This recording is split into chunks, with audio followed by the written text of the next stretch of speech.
Good morning sir. காலையில இருந்து இந்த குட் மார்னிங் தான் சொல்லிட்டு இருக்கிற நீ என்ன எழுதலையா? ஆன்சர் வரல சார். நீ ஊதுற சிகரெட்டுக்கு ஆன்சர் வராது, கேன்சர் தான் வரும். பேப்பரை பார்க்காம ஏன் அவனை பார்த்துக்கிட்டு இருக்க? சார் அவன் தான் சார் என்கிட்ட டவுட் கேட்டான். அப்போ இந்த வருஷம் 2 பேருமே ஃபெயிலா? இப்படி எல்லாம் சொல்லி என் கவனத்தை திசை திருப்பி என்ன ஏமாத்திடலான்னு மட்டும் நினைக்காத. நான் கண்குத்தி பாம்பு மாதிரி பார்த்துக்கிட்டே இருப்பேன். சார் எங்களையே பார்த்துட்டு இருக்கீங்க. அந்த பொண்ணு பாருங்க தூங்குது. அதுல இருந்து என்ன தெரியுது? அந்த பொண்ணு ராத்திரி பூரா மாங்குன்னு பரீட்சைக்காக படிச்சிருக்கா. அசதியில இங்க வந்து தூங்குறா. நீ நல்லா தூங்குமா, நான் போட்டுறேன் பாஸ்.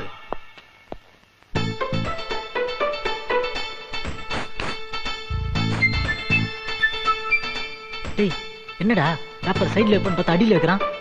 என்னன்னு தெரியல, ரியாக்ஷன் தப்பா கொடுக்குறான். கரெக்டா கொடுக்குறது.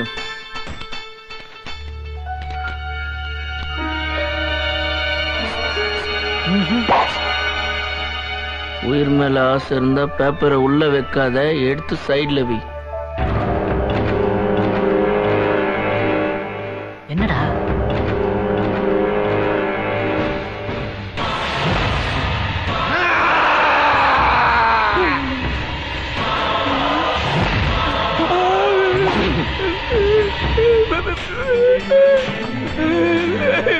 ஒருத்தனை ஒருத்தன் ஒரு தடவை பார்த்து எழுதுறது தப்பு, ஒருத்தனை பல பேர் பல தடவை பார்த்து எழுதுறது பெரும் தப்பு. அதுக்காக இவ்வளவு பெரிய அருவா எடுக்கிறது ரொம்ப தப்பு இல்லையா? இதுக்கு கருட புராணத்துல என்ன தண்டனை தெரியுமா? சத்தியமா தெரியாது மச்சான். பாக்குறதுக்கு அம்பி மாதிரி இருந்தா திடீர்னு அண்ணியனா மாறிட்டான்டா. டேய் கருட புராணத்தை புரட்டி கைய கால எடுக்கிறதுக்குள்ள எஸ்கேப் ஆயிலடா. என்னடா சொல்ற? ஒரு நிமிஷம் இரு. டேய் நீ என்னடா சொல்ற? உங்கள மாதிரி நான் காப்பி அடிக்க வரலடா. நான் என்ன எழுதுனுங்கறதை ஏற்கனவே முடிவு பண்ணிட்டேன். டேய் வேற வழியே இல்ல. எஸ்கேப். Sir paper. உள்ளுக்குள்ள ஏதோ வச்சிருப்பான் போல இருக்கு, அதான் பேப்பர் கேக்குறான். Thank you. Sir additional paper. Sir கூடுதல் பேப்பர் 1. Sir white paper. ஏண்டா என்ன வீடு வீடா பேப்பர் போடுறவன்னு நினைச்சியா? கூப்பிட்டுட்டே இருக்க. Sir black paper please. பொலைச்சுக்க.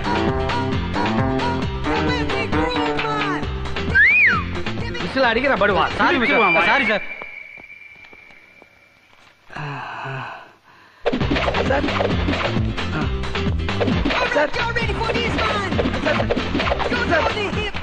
ஒருத்தி நீயே வச்சுக்க, ஓட விடாத. நிறைய படிச்சுட்டு உடம்புல தெம்பு இல்ல. Okay sir.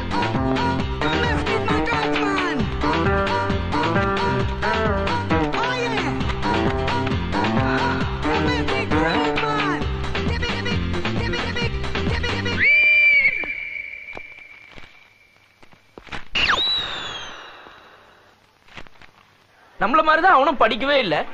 அப்படி என்ன இவ்வளவு நேரம் ஃபில் அப் பண்ணுவான்? வரட்டும்டா, வெயிட் பண்ணி தான் பாப்போமே. டேய் ரெமோ, சார் உனக்கு படிக்கிற பழக்கம் சுத்தமா கிடையாது சார். எக்ஸாம் ஹால்ல நான் சூப்பர்வைசரா இருக்கும்போது உனக்கு பிட் அடிக்க வாய்ப்பு இல்ல, காப்பி அடிக்கவும் வாய்ப்பு இல்ல. ஆமா. அப்புறம் என்னதான் எழுதின? 10-15 அடிஷனல் ஷீட் வேற வாங்கின. சார் நான் படிச்சு பரீட்சை எழுதி பாஸ் ஆகுற ஜாதியே கிடையாது. அது எனக்கு தெரியும். புத்திசாலித்தனமா யோசிச்சாலே பாஸ் ஆகுற ஜாதி. புத்திசாலித்தனத்தை பத்தி நீ பேசுறியா? டேய் அநேகமா நீ பேப்பரையே மாத்தினாலும் மாத்தி இருப்ப. என்னதான் எழுதியிருக்கேன்னு நான் படிக்கிறேன்.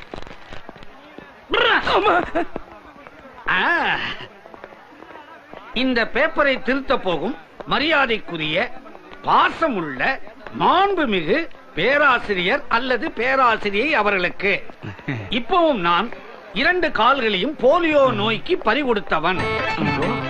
2 கண்களில் ஒன்றில் பூ விழுந்து அதில் வண்டு மொய்க்கும் அளவிற்கு வந்துவிட்டது. பேனா பிடித்து எழுத வலது கையே இல்லாததால் கடுமையான பயிற்சியில் இடது கையால் இந்த சோக மடலை எழுதியிருக்கிறேன். இப்படி உடலில் அநேக ஊனங்கள் இருந்த போதிலும் மனதில் ஊனம் இல்லாததால் இதுவரை அனைத்து பரீட்சைகளிலும் 100க்கு 99 மார்க் வாங்கி இருக்கிறேன். எல்லா பரீட்சையும் சேர்த்தா கூட இவருக்கு 99 வராத. என்னுடைய இந்த கண்ணீர் கதையை கேட்டு என் மீது இறக்கப்படாமல் இருக்கவே மாட்டீர்கள். ஆகவே 100க்கு 90 மார்க் போட தேவையில்லை. கேவலம் 35 மார்க் போட்டு மேல் வகுப்புக்கு என்னை தூக்கி விடாவிட்டால் என்னுடைய மொத்த குடும்பமும் ஒத்தை கயிற்றில் தூக்கில் தொங்க வேண்டி வரும். அந்த பழிக்கு நீங்கள் ஆளாகாமல் இருக்க வேண்டும் என்பதற்காக உங்களை வேண்டி விரும்பி கெஞ்சி கூத்தாடி கேட்டுக்கொள்ளுகிறேன்.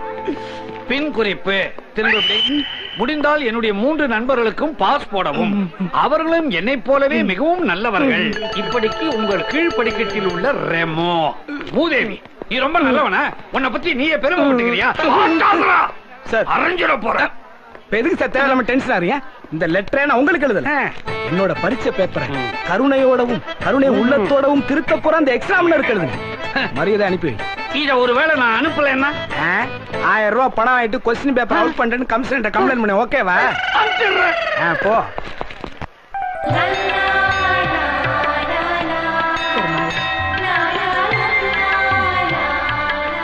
மீனாட்சி அம்மா, உங்க பொண்ணுக்கு இன்டர்வியூ கார்டு வந்திருக்கு. அப்படியா? எல்லாம் உன் கருணைதான். கல்யாணி, கல்யாணி, இத வந்துட்டேன். சீக்கிரம் வா. என்னம்மா? அம்மா இரு. என்னம்மா? இரு, சொல்றேன். அந்த ரங்கநாதர் நம்மள கைவிடல, நமக்கு நல்ல வழியை காமிச்சிட்டாருமா. என்னம்மா சொல்ற? நம்ம கஷ்டம் எல்லாம் தீந்துருச்சுமா. புரியுற மாதிரி சொல்லுமா. நீ வருமா வராதன்னு பயந்துட்டு இருந்தல்ல, அந்த இன்டர்வியூ கார்டு வந்துருச்சு. பிள்ளைகளுக்கு செல்லம் கொடுத்து வளர்த்தாலே அப்பங்க தூக்கம் இல்லாம தெரிய வேண்டியதான் போல் இருக்கு. ஏப்பா ரங்கசாமி? நீ பேரத்தான் ரெமோனு ஸ்டைல மாத்தி இருக்கமுல்ல. ரெமோவா சும்மாவா? ஏன் அப்படி ராத்திரி பூரா பணியில கிடந்து அலைஞ்சு உடம்ப கெடுத்துக்கிற? எங்க போன நேரம்? தண்ணியில இருக்கும்போது எதுவும் பேச வேணாம். தண்ணியே நம்ம அடிக்கலையே. டாய், இங்க வாடா. இங்க வா வா வா. என்ன வாடாங்கறல்ல, வா வா. ஊது வாய. வாய ஊதுறா. மூக்கால இல்ல வாயால ஊதுறா. ஏண்டா இவ்வளவு நாளா தண்ணியில இருக்கும்போது பேச வேண்டாம், தண்ணியில இருக்கும்போது பேச வேண்டாம்னு ஒன்னேதான் சொன்னியா? நீ ஒன்னே நினைச்சியாப்பா? அடப்பிக்காளி பேமனே, உன்னை பிச்சு பிறப்பிச்சு. டாய், என்னைய பத்தி உனக்கு நல்லா தெரியும். நீ மட்டும் பரீட்சையில பாஸ் பண்ணல, என் சொத்துல இருந்து ஒரு சொம்பு கூட கிடைக்காது. பண்ணா எக்ஸாம்ல பாஸ் பண்ணணும், அவ்வளவுதானே? பாஸ் பண்ணி காட்டுறேன். நீ மட்டும் பாஸ் பண்ணா எனக்கு தற்கொலை படிக்கிறத தவிர வேற வழியே இல்லப்பா.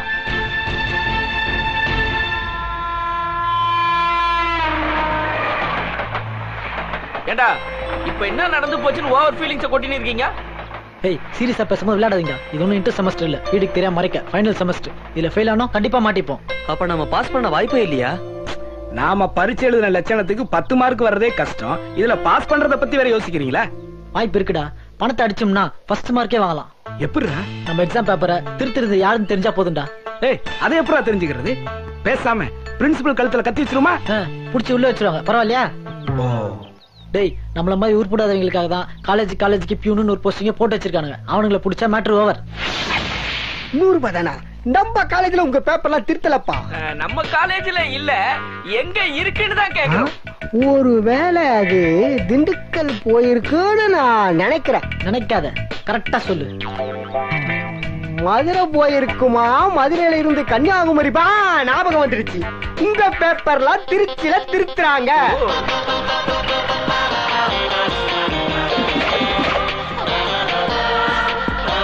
சாந்தலட்சுமி கல்வி அதிகாரி. ஐயோ,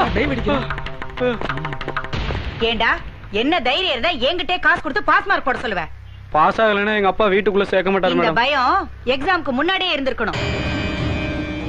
இதுக்காக செலவு பண்ண நேரத்தையும் அக்கறையும் நீ படிப்புல காட்டி இருந்தனா நீ இப்படி பேப்பர் தேடி வந்திருக்க மாட்டேன். காசு கொடுத்தா பாஸ் ஆகலான்னு உனக்கு யாரா சொன்னது? எங்க காலேஜ் இருக்க கிளர்க் தான் மேடம் சொன்னாரு. கல்வியை வியாபாரமாக்கிட்டாங்க. அதுக்கு எங்கள மாதிரி அதிகாரிகளும் ஒரு காரணமா இருக்கலாம். ஆனா முதல் காரணம் உன்ன மாதிரி ஸ்டூடெண்ட்ஸுங்க தான். ஒன்னு சொல்ற கேட்டுக்கோ, காதலிக்கவோ பணம் சம்பாதிக்கவோ வயசு தேவையில்லை. ஆனா படிப்பு அப்படி இல்ல, படிக்க வேண்டிய வயசுல படிக்கணும். உன்ன மாதிரி காசு கொடுத்து வாங்குற படிப்பு உனக்கு உதவாது, ஊருக்கு உதவாது. உன் ஃபியூச்சரை நினைச்சு உன்னை மன்னிச்சு விடுறேன். மரியாதையா உன் பணத்தை எடுத்துட்டு ஓடி போயிடு. உங்களுக்கு எல்லாம் என்ன வேணும்? நீங்களா யாரு? மலைக்கோயில காணாங்க, அதான் தேடிட்டு வந்தோம். ஏய், அந்த ஆத்தனிடா நாங்க தப்பிச்சோம். என்னடா இப்படி ஆயிடுச்சு? சாந்தலட்சுமி பேரை வச்சுக்கிட்டு பத்திரகாளி மாதிரி ஆடிட்டாடா அவ.